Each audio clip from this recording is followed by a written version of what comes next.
Alright, so got it untaped, ready to lift the box off now.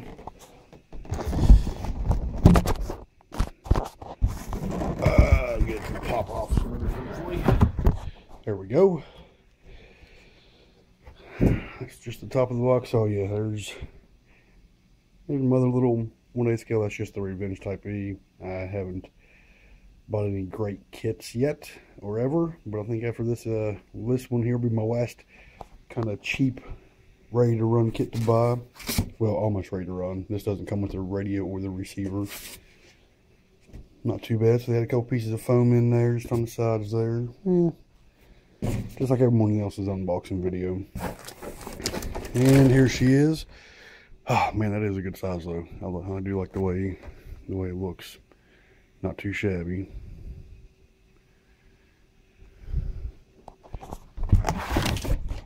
Get that box out of there now. We're done with it.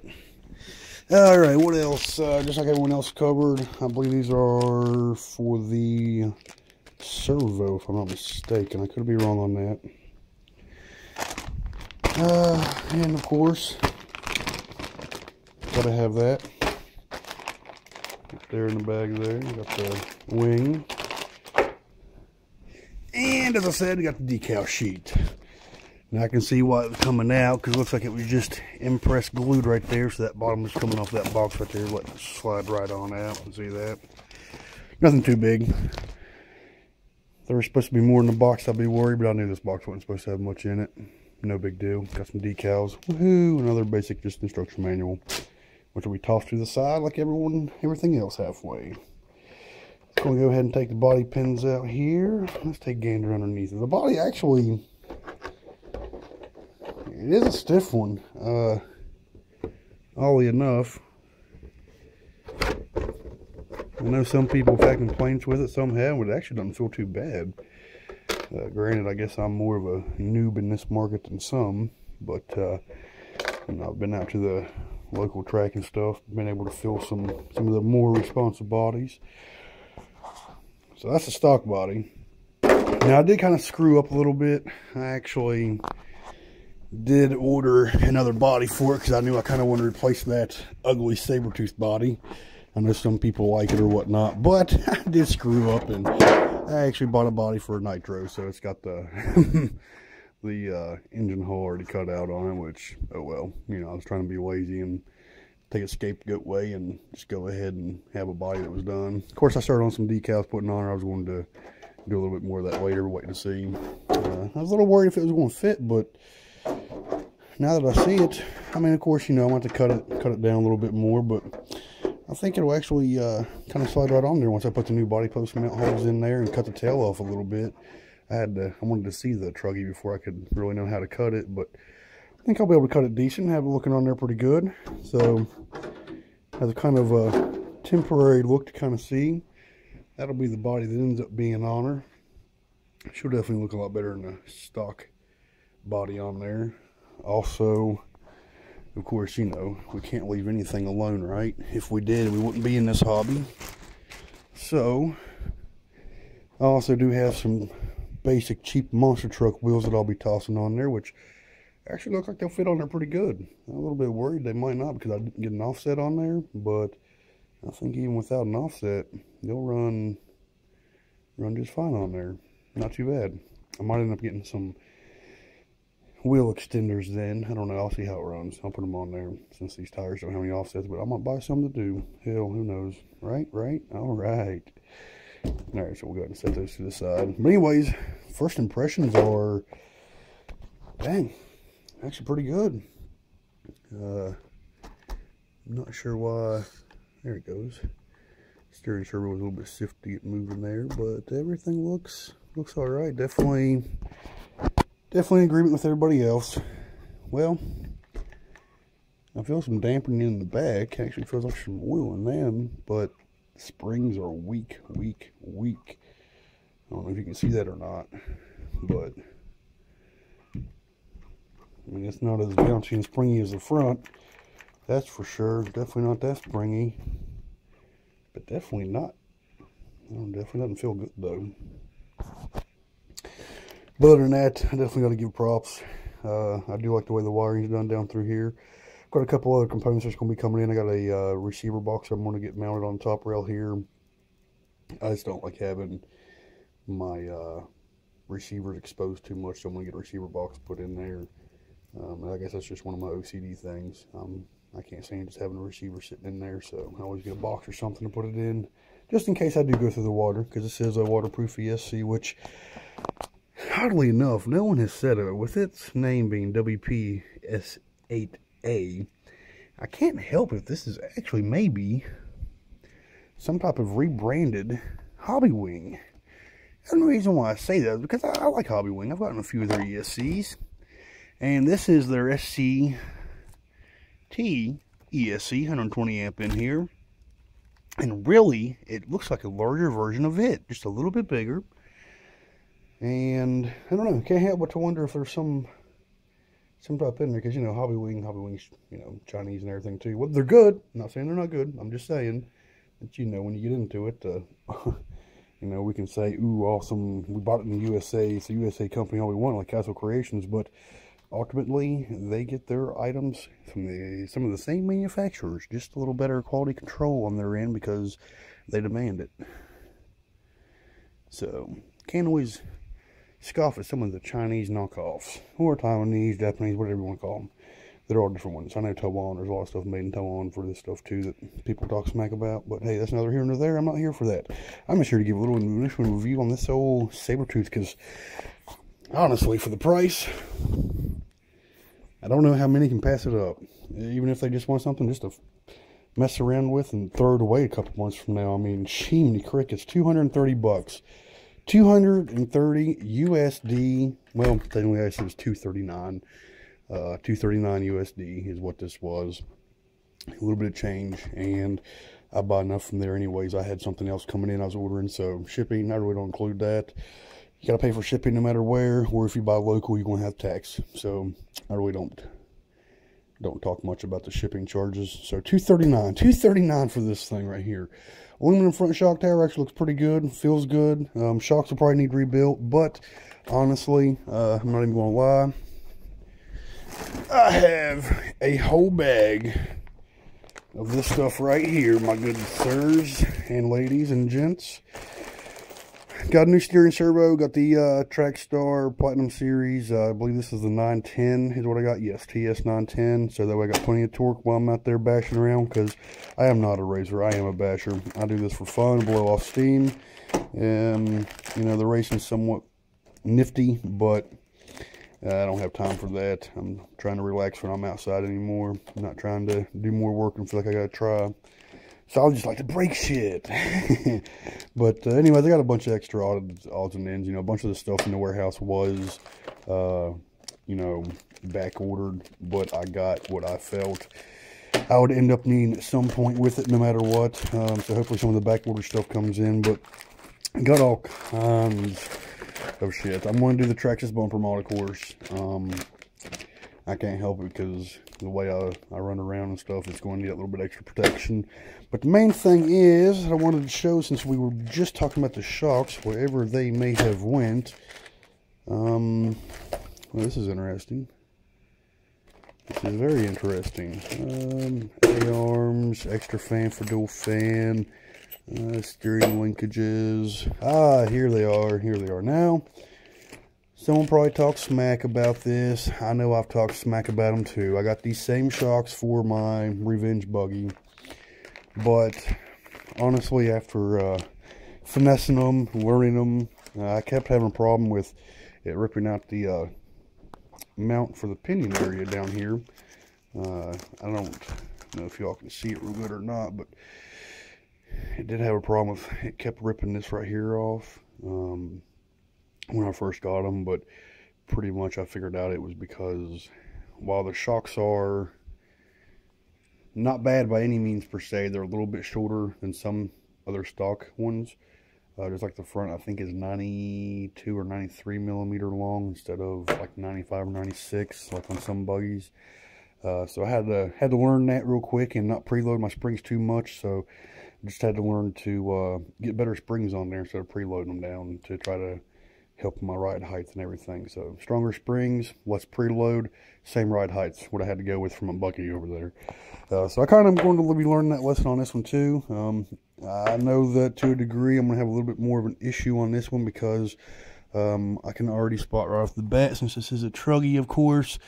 I might have missed under, I might have miscalculated a little bit. I should have probably gotten 2 rear kits is probably what I should have gotten. But anyways, these are the Turnigy MX8s, and what I might end up doing is just taking apart my buggy, trading its rear shocks for a set of the shocks on this here anyway, since they're all 16mm. And I might just be a little part thief and get it where I can get the Turnigys going all the way around. I do like the Turnigys once you get them set up and loaded, which it looks like they are the perfect size for the rear right there. Of course, since it's a truggy, like I said, went ahead and got the buggy front as well. But with it being a truggy, of course, it actually uses about I think pretty much the same size all the way around. That's what helps give truggies a little bit better ride height, especially in the front and whatnot. But yeah, so I got a little bit of work ahead of me. I'm not going to leave it just like this. I'm definitely going to do a tear down, go through the screws, make sure they're good, replace the steering servo, because I cannot stand a slow, sloppy servo. That's one thing I definitely found out really quick getting back in the RC game. Fuck a shitty servo. First thing to always replace. I don't give a fuck who you are. Replace the goddamn servo. Shit servos equals shit control. That is for sure. Other than that, I will probably end up replacing the ESC and motor, just because, I'm going to give it hell until one of the two of them go out, and then I'll update it. Don't be surprised if I end up with another Turnigy kit in there, because honestly, for the price, I could not praise this Trackstar 2650 kV motor any more than I could a Castle Creations 2650 kV. My ESC's somewhat, people can say it's underpowered, but the 120 amps actually kind of prevents me from hurting the motor a little bit more. I went through about 2 or 3 motors with this, with some overpowered ESCs, and as you all know, ESC, if it can be capable of showing that amperage, as long as the motor asks for it, it will give it. If the motor is not supposed to be asking for that much amperage, and it does, and it gets it, it will burn your motor a hell of a lot quicker. So, lesson learned on that for sure in my book. I definitely love brushless over brushed motors now. I got out of brushed motors, probably 10, 15 years ago. Brushless motors started coming back in. Had a buddy of mine introduce me to it, and I fell right back in love with it. So I've been messing with brushless since. But some of the motor prices are absolutely ridiculous. So instead of paying $200-300 for a fucking motor, I sure as hell will go get a Chinese motor that can come close to meeting it. Sometimes even exceeding it, like this Trackstar 2650. It works pretty daggone good. It's not too much behind a Tekin or a Castle Creations 2650, to be honest. So for the truggy, I might go with the 2350. I'll kind of look and see. But yeah, not too shabby, not too shabby. I like the way they did the wiring here. Wiring looks good. Got a little fan on the ES, or on the motor here, which I'll probably pop it to the side to get an extra fan, just on the safe side where I didn't burn it up as quick. I do like the motor mount. It doesn't look too bad. It doesn't look like it's going to restrict me, but it definitely looks like it's going to restrict what type of pinion you can use. I won't be able to go much thicker than that, which, let's see if we can't, I think, what is it, a 16 tooth is stock on this, I think. It doesn't have it on the outside anywhere. Differential, I think, I'm not sure what it is. I'll end up pulling it apart and find out, though. I am going to rebuild the differentials. I'm going to put, I don't know, I've been reading a lot of people putting 500K in the middle, like 20K in the front, either 20, 10, or 15 in the rear. You know, I don't know. I really haven't messed with the diffs a whole lot. I'm an amateur in that regard. I have, of course, replaced that one. I've got 20K in the front, which everyone is like, holy shit, but it actually works really well. It just locks the diff up just enough that it's more consistent and pulls off, but like I said, I am a basher, so I like that. I've got 10K in the front and 7K in the rear, essentially. I'll put a little bit of 10K in there with some 5K to break it down a little bit, so it's probably, I don't know what the mix I did. It's probably in between 6 or 8K, somewhere in there, actually, on that Revenge down there. But anyways, back to this. So I've got it estimated that I'm going to put 500K in the front, or 500K in the center, 30K in the front, maybe 20 in the rear. Try it out. Usually it doesn't take too long to tear down a differential and put it back together, so I might try a couple different. Got plenty of shock fluid.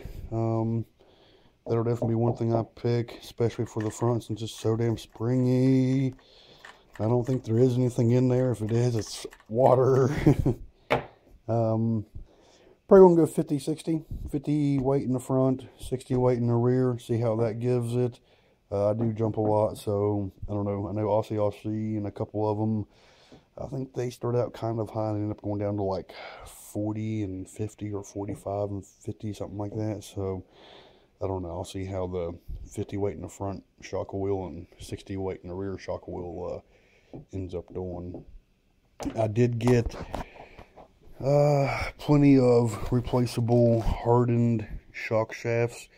I got 2 pairs each. These ones here are, does it say? It does not say for which ones. I think those look like the rear though, and these are the front. So as you can see, the shocks are different sizes. They do not have the same size going all the way around. On Truggies, the fronts are just a little bit longer than on a buggy. So, well, they look like they're pretty much the same size. They're not. The fronts are still a little bit shorter. So that's the reason why I still went ahead and got these buggy shocks. Because depending on how I end up getting it set up and what it looks like, can kind of depend on what she ends up doing. So I don't know. I might lower the ride height a little bit on the front there. We'll kind of see how she goes. I do like the aluminum bottom on it. It looks pretty good. I am going to put the Traxxas bumper on there, try to help it out a little bit. Not too shabby though. Honestly, kind of impressed for 239 bucks. I mean, shit. I mean, let's be honest here. For 230 bucks, I think most of us probably spend damn near that sometimes taking our wives out to eat 2 nights in a row. So, hey, can't argue with that. Yeah, it's just a quick little unboxing review. Kind of shitty compared to others probably, but looking forward to having fun with this bad boy. So, that's it. That is the Sabertooth Basher. Well, sorry. That is the Basher Sabertooth. Not the only one that's done that. It rolls off the tongue a little bit better when you say Sabertooth Basher, but Basher is the brand. It is a Hobby King brand. They've been coming out with some pretty decent vehicles coming up. Yes, as you can see, my wife is really pissed off at me. I'm still on the holiday table here. And it's January 9th. Yeah. So, I think everybody's wife will be pissed off with their husbands a little bit, but my wife loves me. She's good. She's let me take up to this whole little area here until I can get my other garage downstairs a little more in line and start taking this stuff down there. I do this off and on. Might work out good though, because she was talking about giving me the spare bedroom now. Yay. Alright, anyway. So like I said, this will be the body that ultimately ends up on there. I think it looks a heck of a lot better than the Hobby King body. That's for sure a little bit wider, a little bit more stouter. Just looks a little bit better in my book. So, I don't know. I'll probably bash a couple sessions with this just to see how it lasts. If it doesn't last too good, I don't give a shit. Because I'll just finish cutting this one and put it on. So, yeah, who gives a shit how shitty that one is. I think that's something that everyone should do. I'm a poor man myself, but that's still something I'll stand up and say everyone should do, is have a couple extra Lexans. I got a couple extra for my buggy. That one broke. I mended it for my buggy, but I've got a clear one in the back right here somewhere. I got so much of this crazy fucking RC shit laying around right now. I don't know where the hell it went. But I do have an extra buggy shell that I'm getting ready to paint. Oh, yeah, it's right there. Yeah, see if you can see it right there. See if we can zoom in. Yeah, see that clear one? Clear buggy shell getting ready to be put back up. Of course, I'm a Patriots fan. Got my Patriots hat there. Hell yeah. And as of right now, I'm a Spectrum whore. Yes, all my receivers and all my transmitters are both Spectrum. Got one down there, and I got a couple more laying around as well. So, hey, why not? Anyone can talk shit about them, but I got pretty good luck with them, and they're not too badly priced. So, I'm a Spectrum whore in that regard. Horizon Hobby does a few things right. Alright, guys, have fun. Check you out later after I get some mods done.